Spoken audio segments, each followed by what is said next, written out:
Student, मैं रेणुका और हम क्लास 9th मैथ्स की न्यू एनसीईआरटी बुक गणित मंजरी की सीरीज कर रहे हैं। और इस सीरीज में मैथ्स का 3rd chapter the world of real number discuss कर रहे हैं। और आज हम यहाँ पर इस चैप्टर की एंड ऑफ चैप्टर एक्सरसाइज के क्वेश्चन डिस्कस करेंगे। 12th तक हम ऑलरेडी डिस्कस कर चुके हैं और आज 13 क्वेश्चन से स्टार्ट करेंगे। तो 13 क्वेश्चन है यहाँ पर a = 7/12, b = 5/6, express both ab in k1/m and k2/m form, where k1, k2, m integers or k2 minus k1 should be greater than 6. Using same denominator m, write 5 rational numbers between a or b, or explain why the condition k2 minus k1 greater than n plus 1 necessary to find n such rational numbers between a and b. तो ये आपको निकालना है। तो सबसे पहले आप इसमें देखोगे आपके पास दो गिवन रेशनल नंबर है 7/12 और b है 5/6। ये दोनों p बाई क्यू फॉर्म में है। p और q इंटीजर्स है और q नॉट इक्वल टू 0, तो ये इसलिए यहाँ पर रेशनल नंबर्स होंगे दोनों। तो आप देखोगे इन दोनों रेशनल नंबर को इस फॉर्म में कन्वर्ट करना है, तो कुल मिलाकर दोनों में डिनोमिनेटर सेम होना चाहिए। तो डिनोमिनेटर यहाँ पर है, इसका हम एलसीएम ले लेंगे 12 और 6। ये न्यूमरेटर है, ये डिनोमिनेटर है, तो इन दोनों का डिनोमिनेटर का एलसीएम होगा 12 और 6 का यहाँ पर 12। तो एलसीएम कैसे निकालते हैं पहले ये देखो। 12 को जब हम इसका प्राइम फैक्टराइजेशन करेंगे, प्राइम फैक्टराइजेशन का मीनिंग है कि इसका आप डिवाइड यहाँ पर उस नंबर से करोगे जो इसको कंप्लीटली डिवाइड करे और रिमाइंडर 0 रहे। तो आप यहाँ पर देखोगे 12 किससे डिवाइड होता है, जो इसको कंप्लीटली डिवाइड करे और रिमाइंडर 0 रहे, तो 2 से ऑब्वियसली। तो ये आ जाएगा यहाँ पर 2 6 या 12। और ऐसे ही जब 6 को 2 से डिवाइड करोगे फर्दर ये भी 2 से जाएगा, तो क्या आ जाएगा यहाँ पर रिमाइंडर। ये रिमाइंडर होता है जो रिमेन रहता है और ये आपका क्वोशंट होता है। तो हर बार क्या लिखते हैं, जिसको डिवाइड करते हैं उसको यहाँ लिखते हैं, जिससे डिवाइड करते हैं उसको यहाँ लिखते हैं, और जो भी क्वोशंट आता है आपका इधर लिखते हैं। तो जब 6 को 2 से डिवाइड किया तो आपके पास 3 क्वोशंट आए, इसको यहाँ लिख दिया। अब ये फर्दर किससे जाएगा, 1 से। तो कुल मिलाकर आपको कोई भी नंबर दिया हो उसको हमेशा प्राइम नंबर से यहाँ पर कंप्लीटली डिवाइड करना है, जिस केस में रिमाइंडर 0 रहे। तो जब तक डिवाइड करना तब तक 1 ना आ जाए। तो यहाँ पर 12 का यहाँ पर होगा प्राइम फैक्टराइजेशन 2 × 2 × 3, तो कुल मिलाकर 2 स्क्वायर 2 टाइम्स आया तो स्क्वायर लिख दिया × 3। और ऐसे ही जब आप 6 को देखोगे तो 6 किससे डिवाइड होता है, 2 से, तो यहाँ पर 3 आ जाएगा क्वोशंट, और फर्दर ये 1 से, तो 6 क्या हो जाएगा 2 × 3। तो जब आप एलसीएम की बात करोगे 12 और 6 के, हम कहेंगे हर प्राइम फैक्टर की हाईएस्ट पावर लेंगे। तो हर प्राइम नंबर की हाईएस्ट पावर लेंगे। तो यहाँ पर प्राइम नंबर क्या है, प्राइम नंबर्स वो होते हैं जिनके ओनली 2 ही फैक्टर्स होते हैं, एक तो 1 और एक नंबर खुद। इसलिए 2 भी एक प्राइम फैक्टर है, 3 भी एक प्राइम फैक्टर है, क्योंकि 3 किससे डिवाइड होगा, जब रिमाइंडर 0 रहेगा, ऑब्वियसली 3 से या 1 से। ऐसे ही 7 भी एक प्राइम नंबर है, इसके अलावा 11, 17, 13 ये सारे के सारे प्राइम नंबर्स है। तो हमने प्राइम फैक्टराइजेशन का मतलब क्या है, प्राइम नंबर से हर बार आपको डिवाइड करते जाना है, जिस केस में रिमाइंडर 0 रहे तो उन्हें प्राइम नंबर से डिवाइड करना है। तो यहाँ पर आप देखोगे 2 एक प्राइम नंबर है और इसकी हाईएस्ट पावर 2 है, तो यहाँ पर 2 की 2 लिख देंगे पावर। और इसके बाद 3 की हाईएस्ट पावर क्या है, 1 है, तो ये लिख दिया। तो कुल मिलाकर एलसीएम क्या आ गया, 12 और 6 का 12 आ गया। तो फर्दर अब क्या करोगे, आपको डिनोमिनेटर में 12 बनाना है दोनों के। तो यहाँ पर तो ऑलरेडी है, इसको 12 बनाएंगे, तो 5/6 इसको 2 से मल्टीप्लाई कर देंगे, तो ये आ जाएगा 10/12। तो कुल मिलाकर आप ऐसे कह सकते हो 10/12 जो नंबर है वो 5/6 के इक्विवेलेंट रेशनल नंबर है, क्योंकि दोनों की वैल्यू सेम है। जब 2 से आप कट कर दोगे, 2 5 से 10, 2 6 से 12, तो 5/6 ही आ जाएगा। अब आपको इनको k1/m और k2/m की फॉर्म में कन्वर्ट करना है इसको। तो आप यहाँ पर देखोगे 10/12। इसके लिए k2 माइनस k1 क्या होना चाहिए, जो ऊपर न्यूमरेटर है वो 6 से ज्यादा होना चाहिए। तो ये तभी पॉसिबल होगा जब आप 2 से बड़े नंबर को इससे मल्टीप्लाई करो, वो कोई भी ले लो, 3 4 5 6 7 कुछ भी ले लो, हम यहाँ पर 3 ले रहे हैं। तो जब डिनोमिनेटर सेम हो जाए ना दो रेशनल नंबर्स के, तो उसके बाद सेम नंबर से इन दोनों नंबर को मल्टीप्लाई करना है और ऊपर नीचे मल्टीप्लाई करना है। सो वैल्यू में कोई चेंज ना आए। तो 7 × 3 और 12 × 3, क्योंकि अगर 3 को 3 से काट दोगे तो वापस यही रह जाएगा। और ऐसे 10/12 = हो जाएगा, इंटू इसमें भी 3 से ऊपर नीचे मल्टीप्लाई कर देंगे, जिस नंबर से यहाँ पर मल्टीप्लाई करेंगे ऊपर नीचे, उसी नंबर से यहाँ पर मल्टीप्लाई करेंगे जब दोनों रेशनल नंबर के डिनोमिनेटर सेम हो जाए। तो अब हमने यहाँ पर 3 से मल्टीप्लाई किया तो इधर आ गया 21/36, 30/36। तो ये आप देखोगे यहाँ पर K1/m और K2/m की फॉर्म में यहाँ पर रेशनल नंबर्स आ गए। तो कुल मिलाकर ए बी को हमें इस फॉर्म में कन्वर्ट करना, तो हमने कन्वर्ट कर दिया है। तो यहाँ पर आप लिख लो K1 = हो जाएगा 21, K2 हो जाएगा 30 और m हो जाएगा, m तो क्या था डिनोमिनेटर में था, डिनोमिनेटर के दोनों सेम है और ये 36 हो जाएगा। तो K1/m हो जाएगा 21/36 और K2 हो जाएगा 30/36। अब इन दोनों रेशनल नंबर्स के बीच में a और b के बीच में आपको डिनोमिनेटर m रखते हुए 5 डिस्टिंक्ट रेशनल नंबर्स निकालने हैं। तो आप कुल मिलाकर यही कहोगे ये किसके इक्विवेलेंट है, रेशनल नंबर 7/12 के a के और 30/36 b के इक्विवेलेंट रेशनल नंबर्स है। तो कुल मिलाकर इनके बीच में निकालो या इनके बीच में निकालो, बात एक ही है क्योंकि इनकी वैल्यू भी यही है। जब आप यहाँ पर कट करोगे तो फर्दर 3 से कट करोगे तो ये क्या आएगा 7/12 आ जाएगा, और इसको जब 6 से कट करोगे तो 6 5 जा 30 और 6 जा 36 आ जाएगा 5/6। तो एक ही बात है क्योंकि वैल्यू नहीं चेंज होती तो वो इक्विवेलेंट रेशनल नंबर ही कहलाते हैं। तो 21/36 कितने निकालने 5, तो 5 बार डिनोमिनेटर में आप 36 लिख दो। तो यहाँ पर क्या करोगे एक एक प्लस ऐड करते जाओ इंटीजर में। 21 में 1 ऐड किया तो यहाँ पर हो जाएगा 22, 23, 24, 25, 26 और लास्ट नंबर क्या लिखेंगे क्योंकि इन दोनों के बीच में निकालना था, कुल मिलाकर इनके बीच में निकालना था। तो 30/36 ये आपके पास आगे रेशनल नंबर्स आगे इन दोनों नंबर्स के बीच में चाहिए, आप इनके बीच में कह दो या फिर ऐसे भी लिख सकते हो और यहाँ पर लिख सकते हो 7/12, 36, 23/36, 24/36, 25/36 और 26/36 और यहाँ पर आ जाएगा 5/6। तो ये सारे के सारे रेशनल नंबर्स होंगे क्योंकि वैल्यू सेम है। तो आप ये लिख दो एंड में और ये लिख दो और बीच में यही रेशनल नंबर लिख दो या यही लिख दो, तब भी सही आंसर आपका सही होगा। तो ये 5 रेशनल नंबर्स आ गए इन दोनों रेशनल नंबर ए और बी के बीच में, जबकि डिनोमिनेटर क्या आपका सेम है जो यहाँ पर था ए और बी को जिसमें हमने कन्वर्ट कर दिया। तो ये K1/m की फॉर्म में आ गया ए और ये K2/m की फॉर्म में आ गया बी और इनके बीच में रेशनल नंबर आ गए जिसमें डिनोमिनेटर 36 है। ये फर्दर आंसर होगा। अगर आप चाहो तो ऐसे भी लिख दो, उससे कोई फर्क नहीं पड़ेगा, बस समझाने के लिए लिखा है कि 7/12 इक्विवेलेंट रेशनल नंबर है 21/36 के और 5/6 इक्विवेलेंट रेशनल नंबर है 30/36 के। तो जो इनके बीच में रेशनल नंबर है इक्विवेलेंट है तो वही इनके बीच में रहेगा, एक ही बात है। और का मतलब है कोई भी एक लिख लो, दोनों ही सही है। अब आपका यहाँ तक तो क्वेश्चन खत्म हो गया क्योंकि हमने 5 डिस्टिंक्ट रेशनल नंबर निकाल लिए हैं। उसके बाद फर्दर हम यहाँ पर देखते हैं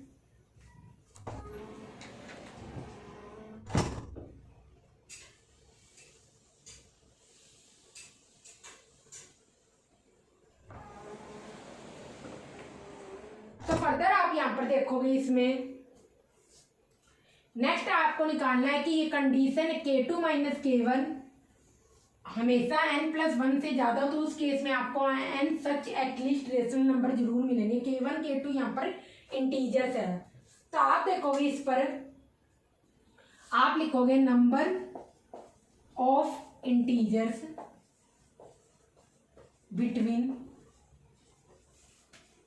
K1 and K2। K1 K2 यहाँ पर इंटीजर्स ही है तो कितने होंगे यहाँ पर K2 - K1 - 1।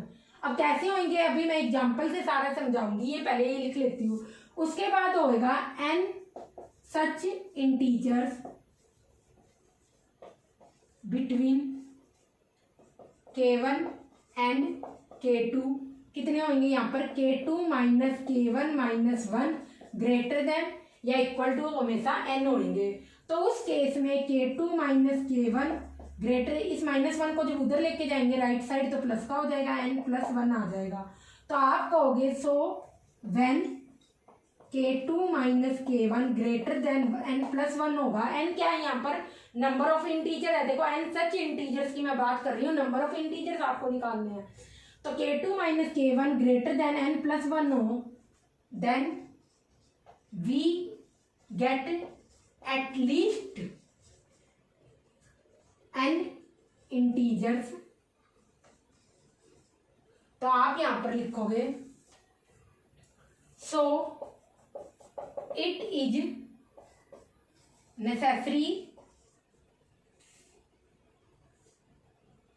K2 minus K1 greater than n plus 1 to find n such rational numbers between A and B। अब इसकी एक्सप्लेनेशन देखो आप, यहाँ पर A हमारा क्या निकाला था, जो हमने कन्वर्ट करके लिखा था K2 अपॉन K1 की फॉर्म में।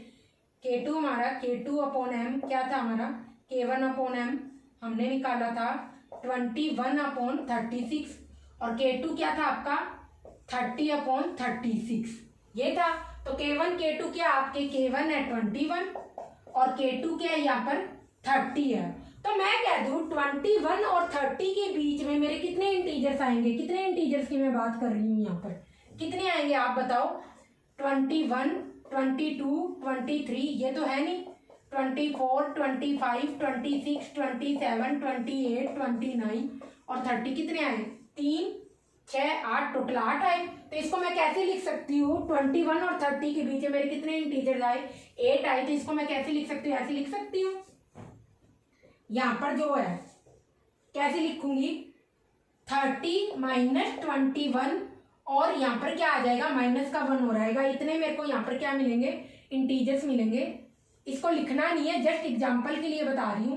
30 minus 21 minus 1 is equal to 8 integers मिलेंगे आपको यहाँ पर। तो नंबर ऑफ इंटीजर्स क्या होंगे 8 होंगे K2 माइनस K2 और K1 के बीच में।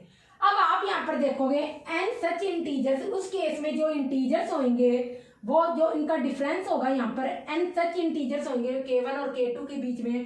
तो आप देखोगे K2 माइनस K1 है जो माइनस का 1 है, कितने इंटीजर्स निकालने थे आपको यहाँ पर 5। तो आप यहाँ पर देखोगे ये इसके इक्वल टू नहीं है, इससे बड़ा है, तो ही उस केस में आपको क्या मिल रहे हैं 5 सच रेशनल नंबर मिल रहे हैं। आपको क्या निकालने थे यहाँ पर 5 रेशनल नंबर्स मिल रहे थे ना। तो कुल मिलाकर आपको देखो ये K2 माइनस K1 की और -1 की वैल्यू है, जो आपको जितने रेशनल नंबर निकालने हैं उससे ज्यादा। तो कुल मिलाकर आप ऐसे लिख सकते हो इस फॉर्म में 30 माइनस 21 ग्रेटर देन 5 प्लस 1। तो यहाँ पर 5 वो है जो आपको रेशनल नंबर निकालने थे, कितने निकालने थे 5, और वो कब निकलेंगे जब K2 माइनस K1 की वैल्यू क्या है इससे ज्यादा हो, जितने रेशनल नंबर निकालने हैं। रेशनल नंबर 5 निकालने थे, तो 5 प्लस 1 से जब K2 माइनस K1 की वैल्यू ज्यादा होगी तो उसी केस में हमें क्या मिले थे 5 से, यहाँ पर उसी केस में हमें क्या मिले थे 5 रेशनल नंबर मिले थे। तो कुल मिलाकर जब भी आप रेशनल नंबर निकालोगे तो डिनोमिनेटर तो पहले हमेशा सेम करोगे, अब उसको तो भूल जाओ। जो ऊपर इंटीजर्स लिखे हुए हैं जो उनका डिफरेंस है ना वो हमेशा ज्यादा होना चाहिए। यहाँ पर जो जितने भी हमें नंबर निकालने हैं उससे +1 ऐड करके उसी केस में आपको वहां पर रेशनल नंबर्स मिलेंगे उनके बीच में। तो आपको यहाँ पर कितने रेशनल नंबर मिलते हैं, जब हमने यहाँ पर निकाले थे लिखे हमने 5 थे, बट हमको 8 रेशनल नंबर मिलते। तो कुल मिलाकर हमें निकालने कितने थे 5, पर हमें मिले कितने 8 रेशनल नंबर्स। तो इस कुल मिलाकर आप ऐसे कह सकते हो जितने भी रेशनल नंबर्स निकालने हो उसमें +1 ऐड करके जो इंटीजर्स है ये वाले ऊपर वाले उनका न्यूमरेटर की हम बात कर रहे हैं, उनका जो डिफरेंस है वो हमेशा n+1 से हमेशा ज्यादा होना चाहिए। n यहाँ पर आपके है रेशनल नंबर्स। तो इंटीजर्स इसलिए लिखा क्योंकि हम तो क्या कर रहे थे K1 में जो इंटीजर था उसमें +1 ऐड करते जा रहे थे, इंटीजर्स को इंक्रीज करते जा रहे थे। तो हम तो कुल मिलाकर इंटीजर्स ही चेंज कर रहे थे ना, डिनोमिनेटर तो सेम था। तो इसीलिए मैंने कहा था K2 minus K1 greater than n1 then we get at least n integers. लिख दो बिटवीन K1 K2। तो obviously so it is necessary K2 minus K1 greater than n1 to find n such rational numbers between A and B। क्योंकि हमें क्या सारा खेल किसका है, डिनोमिनेटर तो सेम रखना, खेल तो सारा ऑब्वियसली K1 और K2 का है जो ऊपर की ओर है, इसको भी हम लिख दो K1 और K2 का है जो 21 और 30 है। तो इनका डिफरेंस हमेशा क्या होना चाहिए, जितने भी नंबर्स निकालने होते हैं उसमें +1 से ज्यादा होना चाहिए, तभी आपके वो रेशनल नंबर्स आएंगे। तो ये सारी इसकी स्टेटमेंट होगी। और ये जस्ट आपको समझाने के लिए मैंने यहाँ पर लिखा है, और भी इसके क्वेश्चन है वो भी हम देखेंगे, इसको लिखने की नीड नहीं है।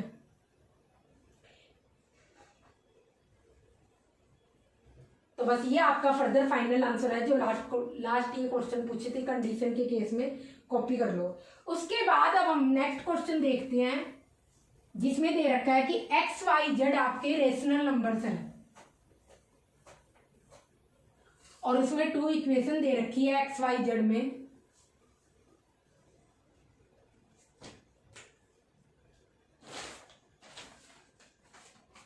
क्वेश्चन नंबर 14 आपका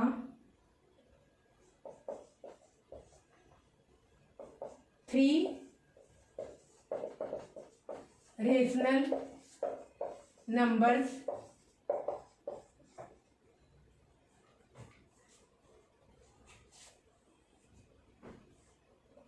x y z satisfy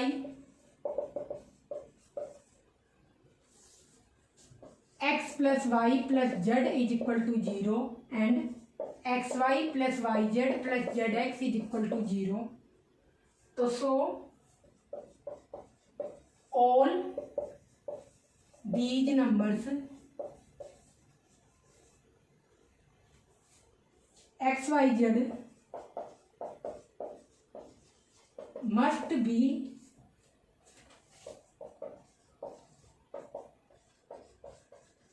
simultaneously 0. ये आपको प्रूव करके दिखाना है यहाँ पर सारा का सारा। तो इस क्वेश्चन में आप देखोगे इसमें आपको दे रखा है यहाँ पर एक्स वाई जेड क्या है, we have been given x y z are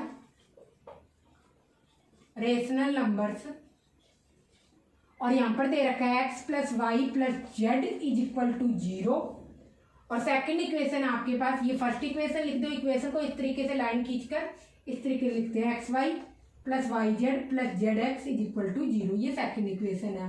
अब क्या करो, इस इक्वेशन की स्क्वायरिंग कर दो यहाँ पर लेफ्ट साइड और राइट साइड दो, both side x plus y plus z is equal to 0, squaring both sides. तो इस केस में हो जाएगा x plus y plus z की होल स्क्वायर, ये सारे के सारे रेशनल नंबर्स है, ये देखो लिखा हुआ है। अब यहाँ पर एक आइडेंटिटी यूज होगी, अलजेब्रिक आइडेंटिटी होती है x plus y plus z की होल स्क्वायर। नेक्स्ट चैप्टर में आप ये आइडेंटिटी पढ़ोगे तो मैं एक बार बता यही रही हूँ, अलजेब्रिक आइडेंटिटी होती है x plus y plus z की होल स्क्वायर होता है x square plus y square plus z square plus 2xy plus 2yz plus 2zx, ये होता है। तो कुल मिलाकर ये स्क्वायर इसका स्क्वायर इन तीनों का ऐड प्लस में 2xy सर्कल में चलना है, 2xy साइकिल में चलना है और yz और zx इस टाइप से हो जाएगा, ये इसकी आइडेंटिटी होती है। अभी नेक्स्ट चैप्टर में आप पढ़ोगे तो समझ आ जाएगा।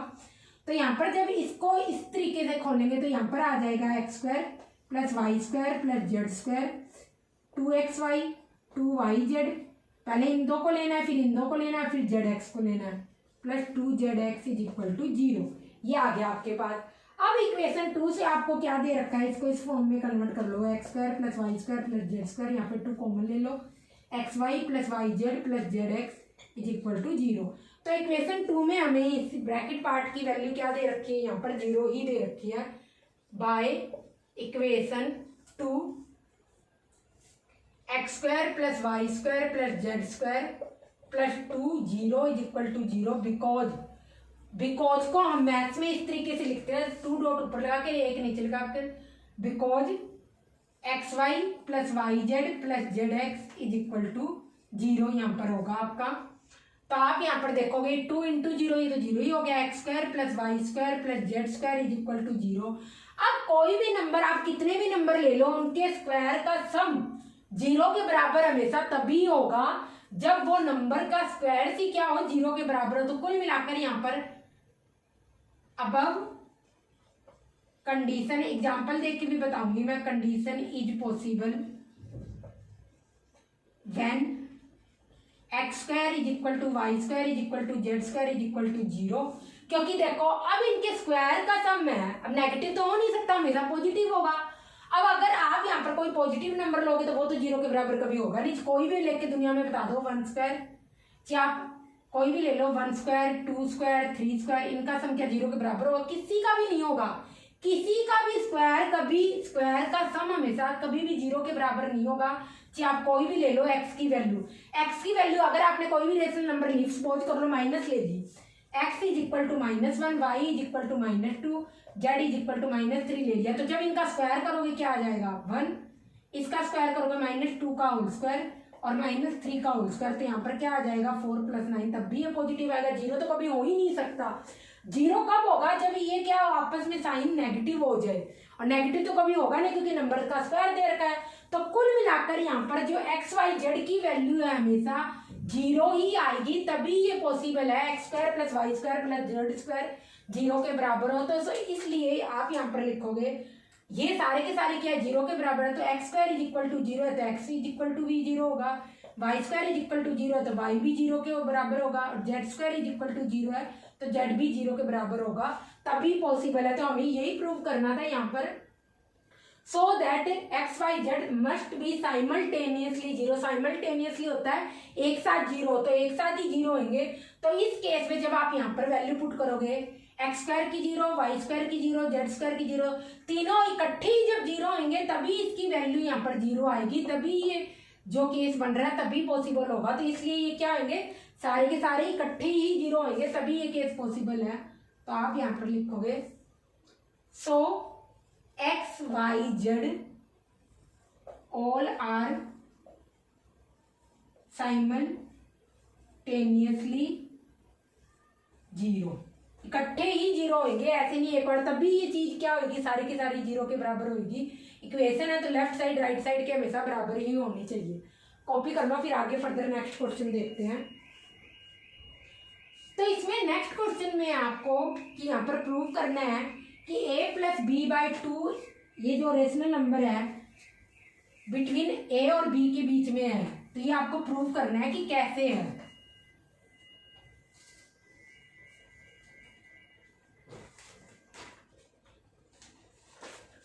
तो क्वेश्चन नंबर 15 है आपके, prove that a + b/2 rational number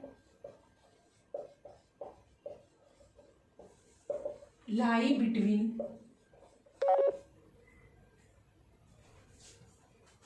a and b rational numbers।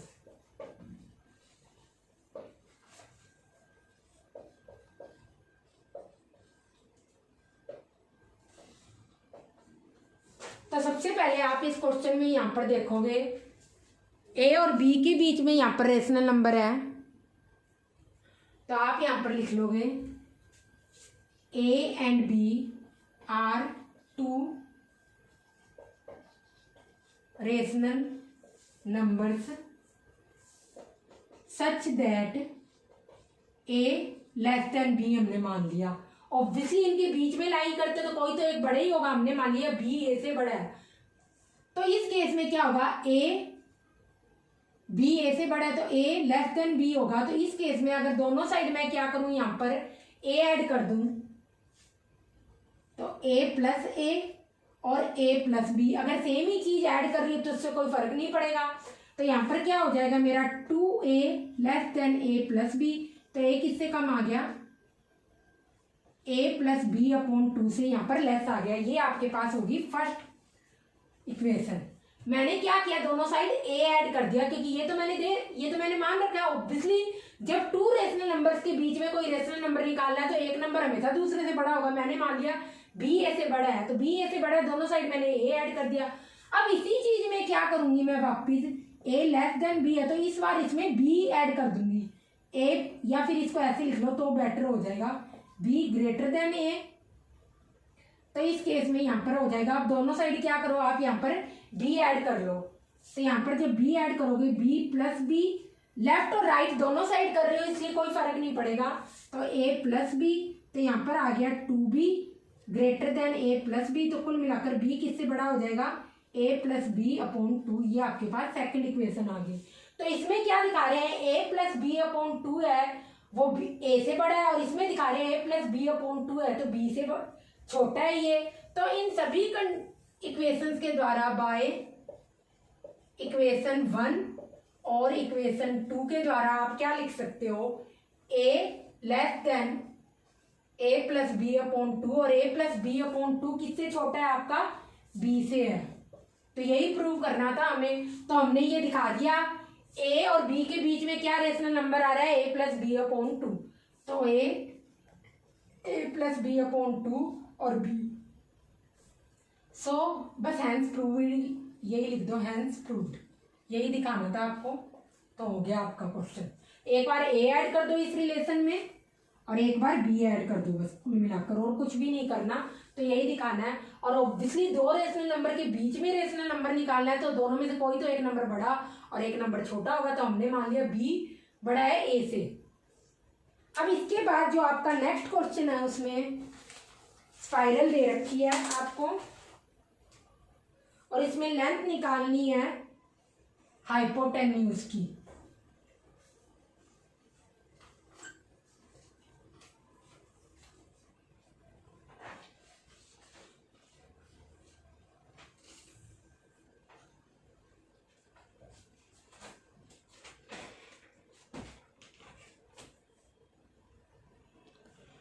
तो यहाँ पर आपको ये एक स्क्वायर रूट स्पाइरल दे रखी है, स्पाइरल दे रखी है, और ये फिगर दे रखा है। इसमें आपको लेंथ निकालनी है हाइपोटेन्यूज की, सारे राइट एंगल ट्रायंगल्स की। तो ये आप देखो, आपके सारे के सारे राइट एंगल ट्रायंगल्स बने होते हैं। राइट एंगल ट्रायंगल्स के केस में हम बोलते हैं कि एक आपका परपेंडिकुलर होता है। तो जैसे कि हमने ये बेस माना है, तो ये आपका परपेंडिकुलर होगा,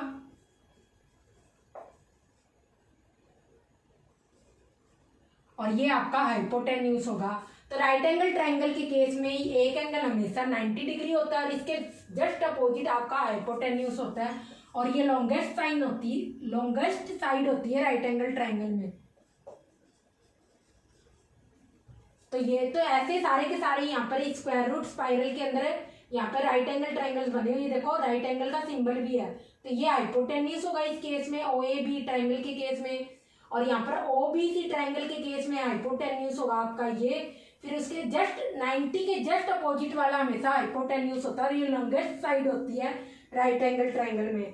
तो आपको इन सारे हाइपोटेन्यूज की कुल मिलाकर ये सामने जो है इन सबकी यहाँ पर लेंथ निकालनी है। तो इसको हम पाइथागोरस थ्योरम से सोल्व करेंगे बाय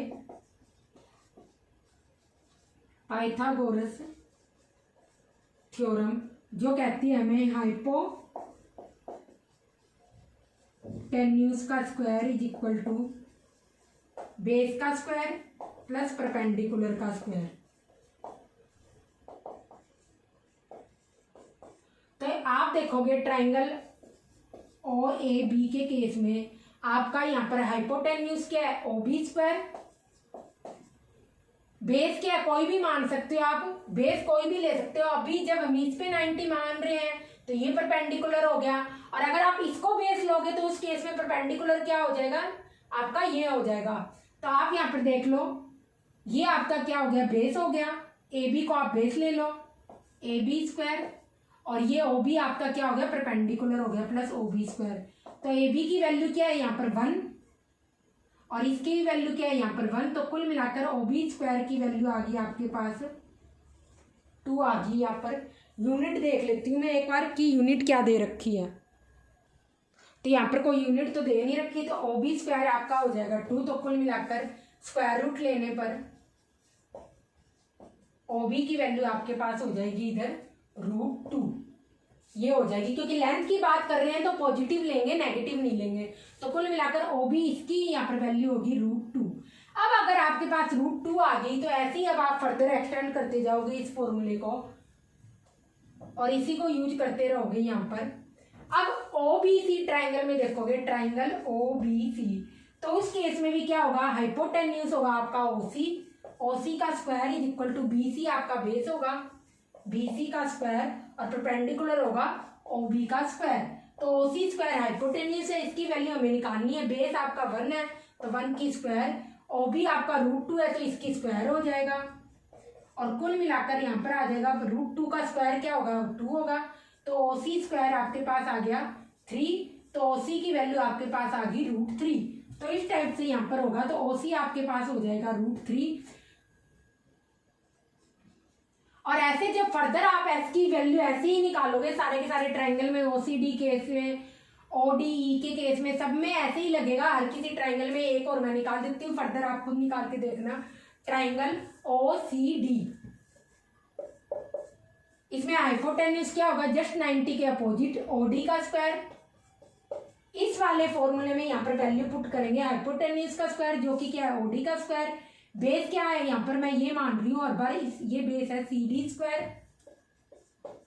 और आपका यहाँ पर परपेंडिकुलर क्या होगा इस ट्राइंगल के केस में, OC स्क्वायर। CD स्क्वायर क्या है 1 का स्क्वायर, OC क्या आपका √3 का होल स्क्वायर आ जाएगा। तो ये आ जाएगा 1 + 3 आपका आ जाएगा 4। तो OD की वैल्यू यहाँ पर आ गई आपकी √4 या 2 लिख लो। तो आप इसमें देखोगे ये फर्दर यहाँ पर इंक्रीज होती जाएगी रूट में वैल्यू। ये √4 आएगा, ये √5 आएगा, ये √6 आएगा, ये √7 आएगा, ये √8 आएगा, ये √9 आएगा और ये √10 आएगा। जी आप फर्दर निकाल के देख लेना। तो ऐसे इस टाइप से जो भी ये स्क्वायर रूट स्पाइरल है, इसमें हाइपोटेन्यूज की जो लेंथ है ना स्क्वायर रूट के अंदर एक एक नंबर इंक्रीज हो रही है। देखो यहाँ पर क्या थी, √2 में 1 ऐड किया, रूट के अंदर 2 था तो 2 के अंदर 1 ऐड किया तो 3 आ गया, तो √3 आ गया। 3 के अंदर 1 ऐड किया तो √4 आ गया। तो ऐसे करके इस टाइप से आ रहा है। तो यहाँ पर 3 तक तो मैंने निकाल दी, और सारी आप फर्दर निकाल के इसी टाइप से यहाँ पर निकलती जाएगी और आपको आपका आंसर मिल जाएगा। तो इस एक्सरसाइज के रिगार्डिंग हमने सारे क्वेश्चन डिस्कस कर लिए। अब फर्दर नेक्स्ट वीडियो में नेक्स्ट चैप्टर डिस्कशन करेंगे।